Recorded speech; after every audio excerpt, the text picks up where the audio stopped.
Hello students, welcome to my channel maths vibes. आज हम discuss करेंगे CSIR नेट फरवरी 2022 रिंग थ्योरी पार्ट बी का क्वेश्चन है। क्वेश्चन आईडी है 487 और एक क्वेश्चन हम पार्ट सी का भी डिस्कस करेंगे। विच of the following statement is necessarily true for a commutative ring with unity. हमें एक कम्यूटेटिव रिंग आर दी गई है विद यूनिटी। हमें बताना है कि इन चारों में से कौन सी स्टेटमेंट हमारी ट्रू होगी। R may have no maximal ideals. R can have exactly two maximal ideals. And C is R can have one or more maximal ideals but no prime ideals. D is R has at least two prime ideals. हम solution से पहले दो result discuss कर लेते हैं। इन्हीं के basis पर ही हम ऑप्शंस डिस्कार्ड करेंगे। फर्स्ट है, in a ring with unity there exist a maximal ideal. अगर कोई आर हमारी रिंग विद यूनिटी है तो उसके पास मैक्सिमल आइडियल एग्जिस्ट हमेशा करता है। बट फर्स्ट ऑप्शन में बोला गया कि आर में have no maximal ideal, so first option हमारा डिस्कार्ड हो जाएगा। एटलीस्ट एक मैक्सिमल आइडियल तो एग्जिस्ट हमारा करेगा। Second, in a commutative ring with unity every maximal ideal is prime ideal. अगर कोई भी कम्यूटेटिव रिंग विद यूनिटी है उसमें हर मैक्सिमल आइडियल हमारा प्राइम आइडियल होता है।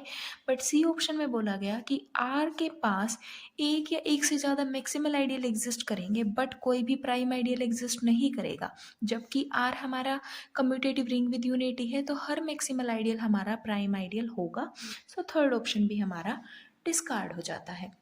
फोर्थ ऑप्शन देखते हैं, R has at least two prime ideals. R के पास कम से कम दो प्राइम आइडियल एग्जिस्ट करेंगे। अगर हम आर को कोई भी फील्ड कंसीडर कर लें, एनी फील्ड, सो फील्ड है, इसके पास सिंगलटन 10, जो ये होगी ना यही एक प्राइम आइडियल बन जाएगी। बस इसके अलावा क्योंकि फील्ड के पास कोई अनदर आइडियल एग्जिस्ट ही नहीं करती, दो ही आइडियल होती हैं, इधर एफ और या फिर ज़ीरो। सो जो प्राइम आइडियल है वो तो प्रॉपर आइडियल होनी चाहिए, तो ये ही एक एग्जिस्ट करती है और इसके अलावा कोई प्राइम आइडियल एग्जिस्ट नहीं करती फील्ड के केस में। बट डी ऑप्शन में बोला गया कि आर के पास एटलीस्ट दो प्राइम आइडियल्स होंगी, तो ये भी हमारा इनकरेक्ट हो गया। सो बी ऑप्शन ही हमारा करेक्ट होगा। आर कैन हैव, ये हमारा ठीक है, बट इसमें बोला गया कि R can have exactly two maximal ideals. हो सकती है, पॉसिबिलिटी की बात कर रहा है। अगर हम जेड एन का केस डिस्कस करें, जेड एन में कोई भी अगर आइडियल है वो हमारी पी पी हमारा कोई भी प्राइम है, पी कोई भी प्राइम है और पी एन को डिवाइड कर रहा है, मतलब कोई भी एक प्राइम एग्जिस्ट कर गया जो हमारा एन को डिवाइड कर रहा है, तो उस प्राइम से जो भी आइडियल जनरेट होगी वो हमारी मैक्सिमल आइडियल ही होगी, ये हमारी मैक्सिमल आइडियल ही बनेगी। अगर हम Z15 का केस ले लें, ये हमारा कम्यूटेटिव रिंग विद यूनिटी है। सो 15 3 इंटू 5, सो I1 अगर आइडियल हमारी 3 से जनरेट हो जाए और I2 आइडियल अगर हमारी 5 से जनरेट हो जाए तो ये दोनों आइडियल्स हमारी मैक्सिमल आइडियल्स होंगी। सो बी ऑप्शन यही है कि R can have exactly two maximal ideals. और जो नेक्स्ट क्वेश्चन हम डिस्कस करेंगे वो भी रिंग थ्योरी का ही क्वेश्चन है। क्वेश्चन आईडी है 536 और ये पार्ट सी में पूछा गया था। सो लेट एफ डिफाइन किया गया है A naught plus A one X plus up to A N X raise to the power N be a polynomial with A I's belongs to Z. मतलब जो F हमारी polynomial है वो हमारी Z x में बिलोंग कर रही है for I lies between 0 to n, let P be a prime number such that P divides A I. P हमारा ए आई को डिवाइड कर रहा है for all I is strictly greater than 1, less than and equals to n, and p square does not divide an। और जो p square है वो हमारा an को भी डिवाइड नहीं कर रहा। Then which of the following are true, हमें बताना है कौन सी ट्रू होगी। फर्स्ट है f is always irreducible, second one is f is always reducible, and the third one is f can be sometimes irreducible and can be sometimes reducible, and the fourth one is f can have degree 1। सो इसके लिए हम examples ही construct करेंगे, examples बनाएंगे। First option को अगर हमें discard करना है तो हमें एक ऐसी पॉलिनोमियल बनानी पड़ेगी जो हमारी इस कंडीशन को फिलफिल करे और साथ में वो हमारी रिड्यूसिबल हो जाए।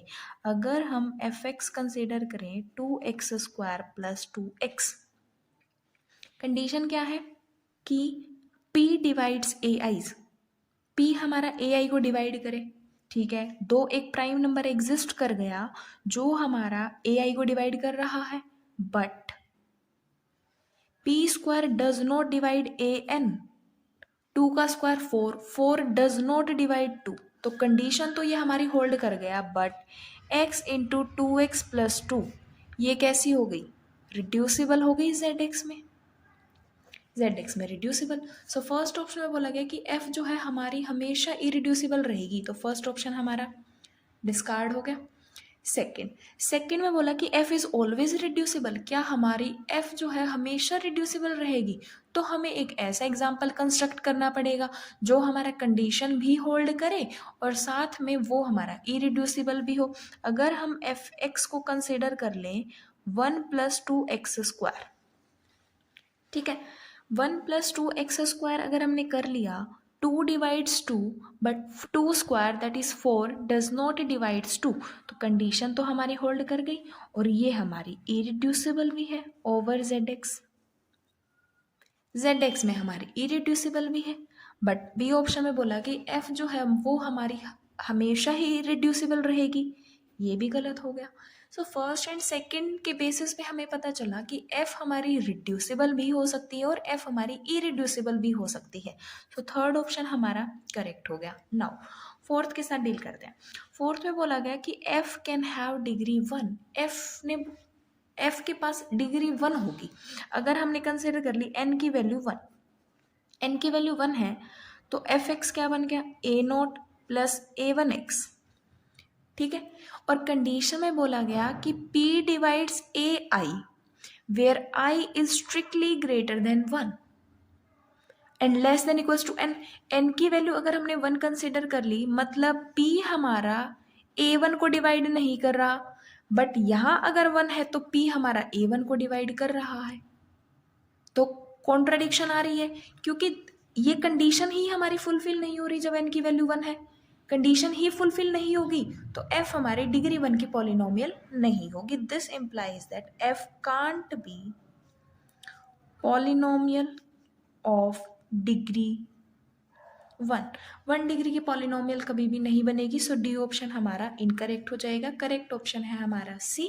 अगर आपको वीडियो पसंद आई हो तो लाइक करें, शेयर करें और अगर अब तक चैनल को सब्सक्राइब नहीं किया है तो सब्सक्राइब करें। Thank you.